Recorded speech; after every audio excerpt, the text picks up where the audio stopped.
Thank you for the introduction. So my name is Etienne, and I will present you this work about the anisotropy of distance perception in virtual reality. In fact, about the egocentric distance perception in virtual reality. So this work is supported by my labs, Centrale, Nantes, and Inria. So first, let's talk about perception in virtual reality. So if you attended this session, I think you agree that it's an important field for VR studies, and in particular, space perception. And here, will we focus more on egocentric distance perception. But first, let's look to the virtual environment used in VR studies, VR depth perception studies, but also most of the virtual environment in virtual reality. So when we look to these virtual environments, we can see that they are oriented. It is to say that the virtual environment has a forward direction, which is well defined. During studies, for example, we ask participants to look to one specific direction. The objects which has to be seen are always in the same direction. They are facing the participant. Sometimes the participant is even seated, or its head can be constrained to always face the same direction. So since these virtual environments are really oriented, the question we ask, and it's very simple because we just need very simple question, it's what happens when we look to the side? And it's not that easy question. First, I will just widen the subject a bit and talk about depth perception in general and about the underestimation effect. Everybody knows what the underestimation effect is. I think it's the fact that in virtual reality, distance are underestimated. It's not that true, and it has many factors. We can modify this result, but it's something very common. And here I will just speak about the factor, the environment as a factor. Because we know that the underestimation effect is environment dependent. Here, two studies which study the effect of the underestimation, the effect of the environment on underestimation. The first work is from Victoria Interante and colleagues, showing that in a known environment, the underestimation effect is reduced. The other studies is from Kelly and colleagues, and study the differences of depth perception in indoor and outdoor environment, showing that in outdoor environments, the underestimation is reduced.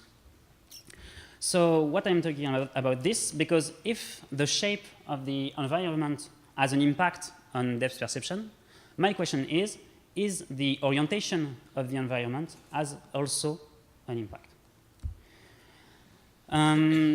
I try to find some work about space perception, and here I want to show you some works about space perception in real environments. In real environments, there is a lot of perceptual studies, and which are much more complex than just seeing object on the side. It's complete mathematical models which try to explain the differences between the real space and the space perception.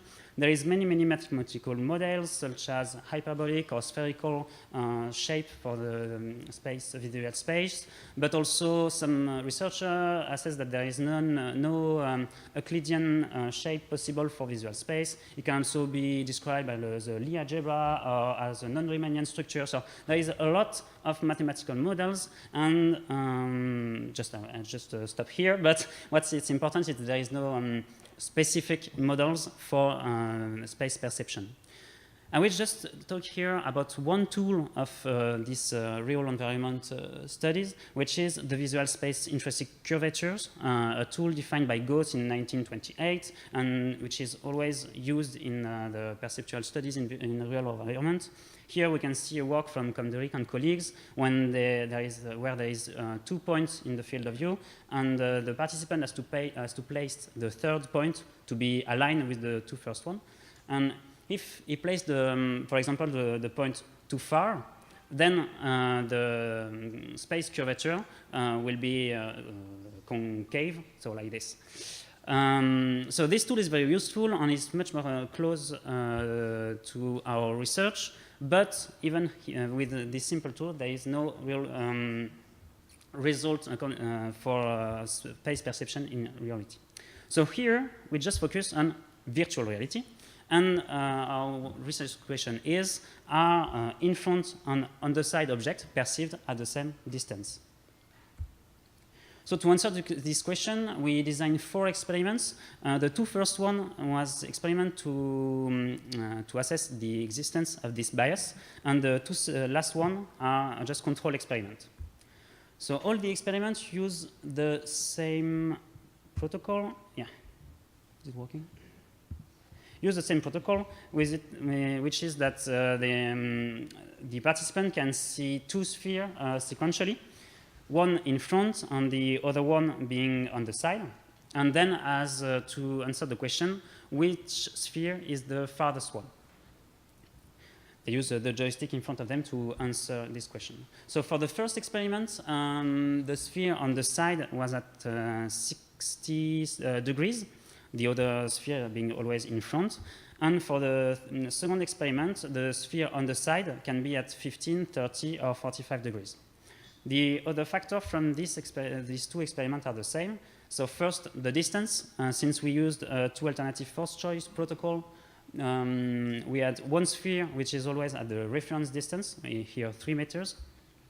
And the other sphere, it's the stimuli, and can be 10 or 5% farther, 10 or 5% closer, or at the same distance. So there is 5 possible distances for the stimuli. The other factors being the angle, as seen before, and also we counterbalanced order on the side. So now let's look to the results. So for the first experiment, here are the results. So for those who are not familiar with this kind of curves, there is here the ratio of trials when the participant choose the reference sphere as the closest one. So here, when in blue, when the reference sphere is in front, and in red, when the reference sphere is on the side. So if we look to the 0 here in the x-axis, so when the 2 spheres are at the same distance, the object on the side is perceived farther 75% of the time. We can also allude to the point of subjective equality here, which represents the power of this bias. And here, the point of subjective equality is equivalent to an overestimation of 5% for the object placed on the side. So with the second experiment, with 15, 30, and 45 degrees, we can see that there is no difference at 15 degrees, but there is a difference at 30 and 45. So we can say that this effect occur at those degrees, and also that this overestimation effect increases with the angle. So that being said, we then try to explain a bit this phenomenon, and we designed 2 control experiments. The first one, oh yeah, the video was running. So the first one is we constrain the head direction. In fact, the spheres are no more seen in the beginning of the experiment. We ask first the participant to look to the side, and then the sphere appear. So the sphere is always in the center of the field of view of the participant. The other factor and so on are the same as the first experiment. Our goal was to evaluate the impact of the position in the field of view of the stimuli. So we have the same results for this experiment, that is to say the same overestimation trend for objects placed on the side. Then the other control experiment deal with the quality of the virtual environment, because our virtual environment is very poor and there is just a few depth cues for our stimuli. So we tried the same experiment but with more depth cues on the sphere. So the sphere is most silent, and with the same protocol as before, we found the same overestimation trend. So we can say that the richness of the virtual environment do not affect this bias. So let's sum up this study. So first, we show that the on-the-side objects are perceived farther than objects placed in front. But obviously, the question is why?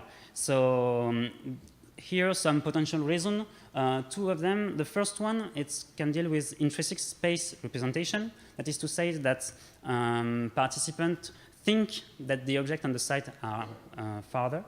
And the other potential reason is that is deal with the effort-based theory, because when you look to an object on the side, you first have to move your head before seeing it. So this movement supplementary can imply an overestimation of the egocentric distance.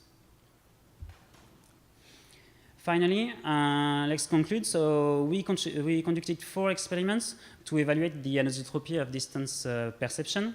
And with these experiments, we elicited a novel perception bias, which is that virtual objects on the sides are perceived farther. We can also say that this bias is not dependent from the position in the field of view, and is neither dependent of the graphical richness of the virtual environment. So, and to some limitation of future works, during our study, we just focus on virtual reality. But it could be interesting to compare these results in a study with real space perception to see if these effects occur in real space. We can also use a different virtual environment, different layouts, different hardware to see if it can be generalized. And lastly, here we use the two alternative force choice protocol, but we can also use an absolute distance perception protocol to be able to evaluate more precisely the size of the overestimation effect. This concludes my talk. Thank you for your attention.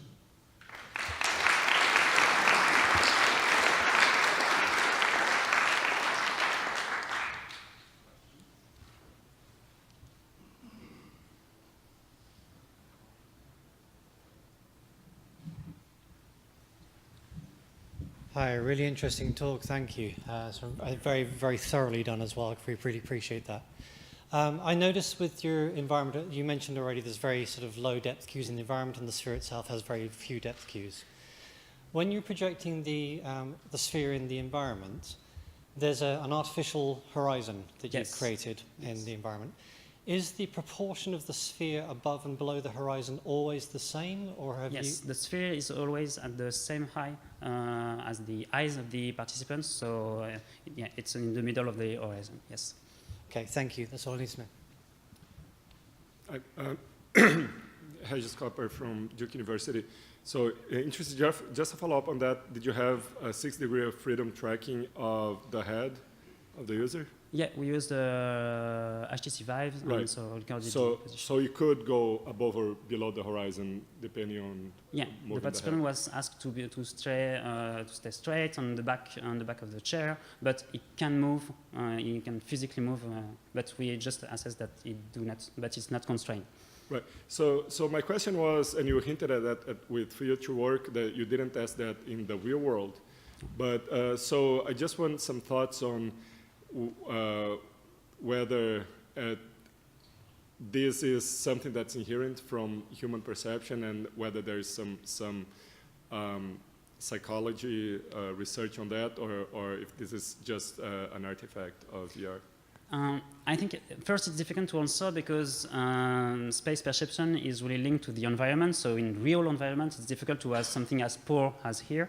But I really think that there is some differences, because in the literature we can see that there is differences, and the space perception is not as simple as we can imagine. But I think that virtual reality increase this effect. But obviously we have to test with reality to know. Thank you. Thank you, speaker.